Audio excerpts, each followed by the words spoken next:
Hello beautiful people, ఎలా ఉన్నారు అందరూ? నేనైతే చాలా బాగున్నాను. మీరందరూ కూడా బాగుండాలని ఆ దేవుణ్ణి మనస్ఫూర్తిగా కోరుకుంటున్నానండి. Welcome back to my channel happy family vlogs with Harsha. ఇక్కడైతే పొద్దున్నే లేచి నేను స్నానం అది చేసి వచ్చేసాను అనమాట. ఏంటంటే ఈరోజు నవరాత్రి పూజలు అవి ఉన్నాయి కదా, సో పొద్దున్నే స్నానం అది చేసి పూజ చేసుకుందాము. నేను ముందు రోజు అన్నీ శుభ్రం చేసుకుంటాను. అలాగే నెక్స్ట్ ఏంటంటే ఇంట్లో కూడా పొద్దున్నే శుభ్రం చేసుకొని ఇంకా స్నానం చేసేసుకున్నాను. యాక్చువల్లీ నా బుగ్గ వాచిందండి, ఇంకా వాపు తగ్గింది. చెప్పాను కదా, డెంటల్ ప్రాబ్లం వల్ల వాపు అయితే తగ్గింది. ఇది చూసుకుంటున్నాను అనమాట. ఇక్కడైతే అమ్మవారి పాటలు అవి పెట్టుకొని నేనైతే పని చేసుకుంటున్నాను. ఈరోజు నైవేద్యం అయితే దద్దోజనం చేస్తున్నానండి. అయితే దద్దోజనం చేస్తున్నాను కదా అని చెప్పి ఇంకా లంచ్ బాక్స్లో కర్డ్ రైస్ ఎలాగో పెట్టాలి కదా, ఇంకా అదే పెట్టేస్తాను అనమాట. ఇక్కడైతే నార్మల్ రైస్ పెట్టాను, ఇక్కడ దద్దోజనంకి వేరే పెట్టాను అనమాట. టీ గిన్నెలో పెట్టానని ఏమనుకోకండి, నాకు చేతికి ఏది దొరికితే అందులో పెట్టేస్తుంటాను అనమాట. సో అందులో కొంచెమే కదా సరిపోతుంది అని చెప్పేసి అందులో పెట్టేసాను అనమాట. అండ్ నెక్స్ట్ ఇక్కడ లంచ్ బాక్స్లోకి అయితే పప్పుచారు పెట్టి బెండకాయ ఫ్రై అయితే చేస్తున్నానండి. కుక్కర్ పెట్టేశాను, బెండకాయలు కట్ చేసుకొని పొయ్యి మీద పెట్టేసుకున్నమాట. అక్కడ రైస్ అయిపోయింది, ఇక్కడ దద్దోజనం కూడా రైస్ అయిపోయింది అనమాట. దీనిలో ఉప్పు పెరుగు కలుపుకొని కొంచెం పోపు పెట్టుకుంటాను అనమాట. అంటే పోపు పెట్టుకొని పచ్చికర్పూరం వేసుకున్నాం అనుకోండి, అమ్మవారికి ప్రసాదంగా బాగుంటుంది అన్నమాట. ఇక్కడైతే బెండకాయ ఫ్రై పోపు పెట్టుకొని ఉప్పు పసుపు వేసి వేయించుకుంటున్నాను. కాసేపు వేగిన తర్వాత కారం వేసుకుంటే సరిపోతుంది అనమాట. ఇక్కడైతే అన్నం తీసేసి పెద్ద గిన్నెలో పోసుకొని ఉప్పు కొంచెం పెరుగు వేసి కలుపుకుంటాను అనమాట. ముందు ఉప్పు వేసి కలిపేసి పక్కన పెట్టుకున్నాను. ఇక్కడైతే పోపు పెట్టుకుంటున్నాను అనమాట పెరుగన్నంలోకి, దద్దోజనంలోకి. ఆవాలు, జీలకర్ర, శనగపప్పు, మినపప్పు, అలాగే కొంచెం ఎండుమిర్చి, ఇంగువ, కరివేపాకు, పచ్చిమిర్చి అవి కూడా వేసుకోవచ్చు. హర్ష తినడు, ఇంకా మళ్ళీ చేసుకున్న తర్వాత తినకపోతే ఇబ్బంది కదా, అందుకని చెప్పి ఇంకా పచ్చిమిర్చి అది వేయలేదన్నమాట. అంటే పొద్దున్నే అవన్నీ చేసుకున్నా సరే కూడా నాకు టైం సరిపోదు పూజకి వంటకిని, సో అందుకని చెప్పి వేయలేదన్నమాట. పోపు తీసి పక్కన పెట్టుకున్న తర్వాత పెరుగు కొత్త ఫ్రెష్ ప్యాకెట్ తీసుకొచ్చాను అనమాట. అంటే ఇంట్లో వాడింది ఉన్నా సరే అది వేయకూడదు కదండి అమ్మవారి ప్రసాదానికి. సో ఫ్రెష్ ప్యాకెట్ తీసుకొచ్చి పెరుగు అయితే కలుపుతున్నాను. ఈ పెరుగు కలిపిన తర్వాత మనం పోపు పెట్టించుకున్నాం కదా, పోపు కూడా కొంచెం చల్లారింది. గోరువెచ్చంగా అవగానే పోపు వేసుకొని కలిపేసుకొని మూత పెట్టుకుంటే మనకి దద్దోజనం రెడీ అయిపోయినట్టే. ఇలా పూజ చేసుకొని ప్రసాదం అయితే నేను పెట్టుకుంటాను అనమాట. అది పచ్చకర్పూరం అండి, ఒక చిన్న చిటికెడు వేస్తే చాలు. ప్రసాదం దేనిలోనైనా సరే దేవుడికి నైవేద్యం పెట్టడానికి ప్రసాదం చేస్తాం కదా, అలాంటి ప్రసాదాల్లో మనం ఆ పచ్చకర్పూరం వేస్తే మంచి సువాసన వస్తుందండి, చాలా బాగుంటుంది. ప్రతి గుళ్ళో కూడా వేస్తారు, అదైతే అందరికీ తెలిసే ఉంటుంది.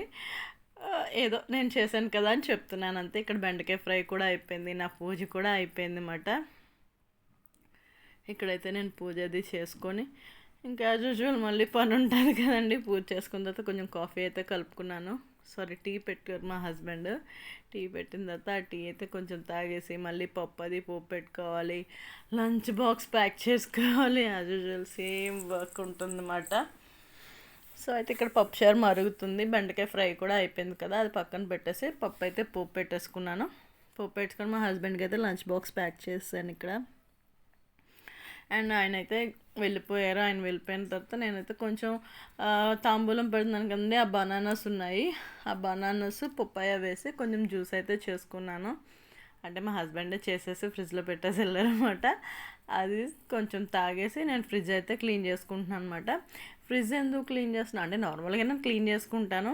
రేపు దసరాకి ఆఫర్స్ ఉంటాయి కదా, నేనైతే ఫ్రిడ్జ్ తీసుకుందాం అనుకుంటున్నానండి. ఈ ఫ్రిడ్జ్ అయితే నేను మా అత్తయ్య గారు వాళ్ళకి పంపిస్తాను, ఎందుకంటే మా అత్తయ్య గారు వాళ్ళ ఫ్రిడ్జ్ బాగా పాడైపోయింది.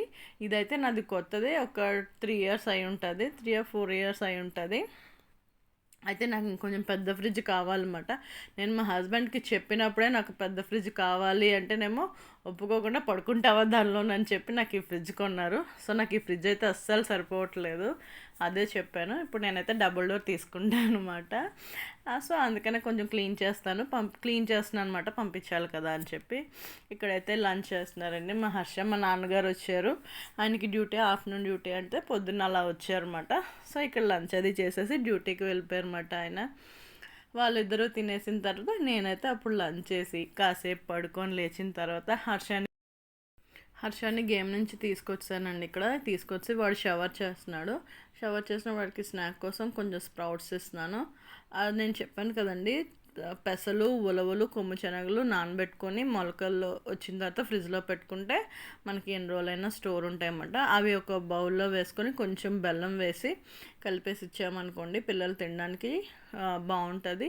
దట్టు పిల్లలకి చాలా మంచిది, హెల్త్, ప్రోటీన్ ఫుడ్ అన్నమాట ఫుల్గాన. సో అది ఒక ప్లేట్లోకి వేసి ఇచ్చేసి, అండ్ నెక్స్ట్ మార్నింగ్ జ్యూస్ చేశారని చెప్పాను కదా, అది ఫ్రిడ్జ్లోంచి తీసి బయట పెట్టాను. ఇప్పుడు అది కూడా వాడికి ఇచ్చేసాను అనుకోండి, వాడు తినేస్తాడనమాట. తినేసి ట్యూషన్లోకి అయితే వెళ్ళిపోతాడు. ఎందుకంటే బాగా ఆడి వస్తాడు కదండి, పాపం చాలా ఆకలిగా ఉంటుంది. సో అయితే వాడికి కదా ఇచ్చేసానమాట. ఇక్కడైతే నేను కొత్తిమీర టమాటా పచ్చడి చేస్తున్నానండి. నైట్ దోశలు వేసేసి కొత్తిమీర టమాటా పచ్చడి చేసేసి దోశలతో తినేద్దామని చెప్పి, బాగుంటుంది కదా కొంచెం టేస్ట్ అదిని. ఒక స్పూన్ ధనియాలు, ఒక స్పూన్ జీలకర్ర ఆయిల్లో వేయించుకొని తర్వాత టమాటా పచ్చిమిర్చి వేసి బాగా మగ్గబెట్టుకోవాలండి. టమాటా పచ్చిమిర్చి వేసి బాగా మగ్గిన తర్వాత కొంచెం ఉప్పు వేసుకొని టమాటా బాగా సాఫ్ట్ అయిన తర్వాత అప్పుడు మనం కడిగి పెట్టుకున్న కొత్తిమీరని వేసి బాగా మగ్గబెట్టుకోవాలి. కొత్తిమీర కూడా కొంచెం బాగా మగ్గిన తర్వాత వెల్లుల్లిపాయలు రబ్బలు కూడా వేసి బాగా మగ్గబెట్టుకోవాలన్నమాట. ఇలా మగ్గిన తర్వాత స్టవ్ ఆఫ్ చేసుకొని మనం అందులో చింతపండు, చిన్న బెల్లం ముక్క పెట్టుకున్నాం అనుకోండి, టేస్ట్ అయితే ఎక్సలెంట్గా ఉంటుంది అన్నమాట. మీరు పోపు పెట్టుకోవాలనుకుంటే ఇంగువ అందులో వేసుకోవచ్చు. పోపు పెట్టుకోము అంటే ఇంగువ ఇక్కడ వేసేసుకుంటే సరిపోతుంది అన్నమాట. నేనైతే పోపు పెట్టట్లేదండి, నాకు ఇక్కడ ఇలా సరిపోతుంది. సో నేను ఇంగువ కూడా ఇందులోనే వేయించుకొని బాగా మిక్సీ పట్టుకొని కొత్తిమీర పచ్చడి అయితే రెడీ చేసుకున్నాను. టేస్ట్ అయితే ఎక్సలెంట్గా వచ్చింది ఫ్రెండ్స్, తప్పకుండా ట్రై చేయండి. అండ్ దాట్స్ ఇట్ ఫ్రెండ్స్, నేను ఈ వ్లాగ్ అయితే ఇక్కడితో ఎండ్ చేస్తున్నాను. మీకు కనుక నా వ్లాగ్స్ నచ్చితే తప్పకుండా ఒక లైక్ అయితే చేసి ఛానల్ని సబ్స్క్రైబ్ చేసుకోవడం మర్చిపోకండి అబ్బా. ప్లీజ్ సపోర్ట్ చేయండి. Please like, share and subscribe to my channel happy family vlogs with Harsha. Thank you friends, thank you so much. తప్పకుండా ఒక లైక్ అయితే చేయండి ఫ్రెండ్స్, మర్చిపోవద్దు. Thank you so much.